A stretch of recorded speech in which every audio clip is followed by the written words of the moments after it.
While the controversy to revoke Armed Forces Special Powers Act is going on in Kashmir, arrests of youth continue in the region.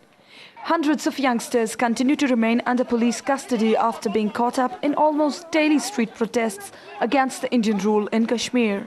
In its recent move, the police in the region have started a crackdown on the minors participating in the street protests. Although the Chief Minister of the state denied the detention of any minor in the jail, 5 of nearly 8 minors were brought to courtroom on Wednesday, beaten black and blue, complaining that they were tortured in the jail both physically and mentally.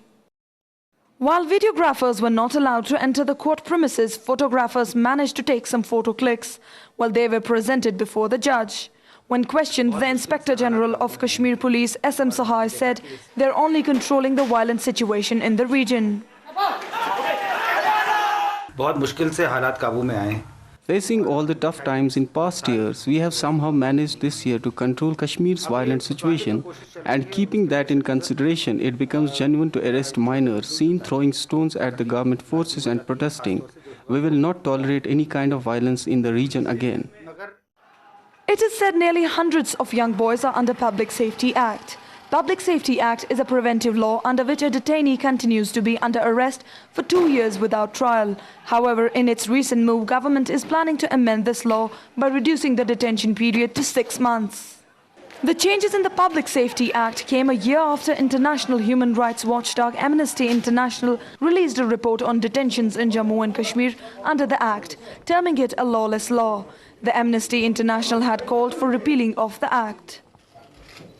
Especially at this juncture, when, as I said, the nature of the opposition appears to be changing. We are moving away from members of armed groups to now young boys throwing stones. There appears to be a shift.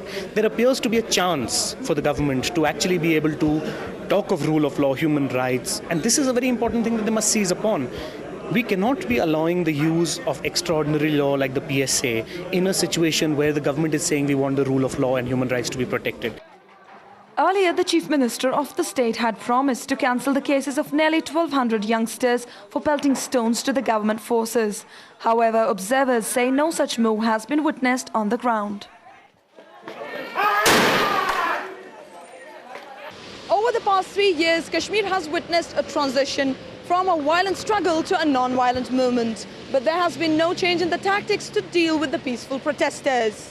Keeping in consideration the non-existence of juvenile jails, analysts say it's illegal to detain minors and deal with them like adult criminals. Shahana Bhatt, Press TV, Indian administered Kashmir.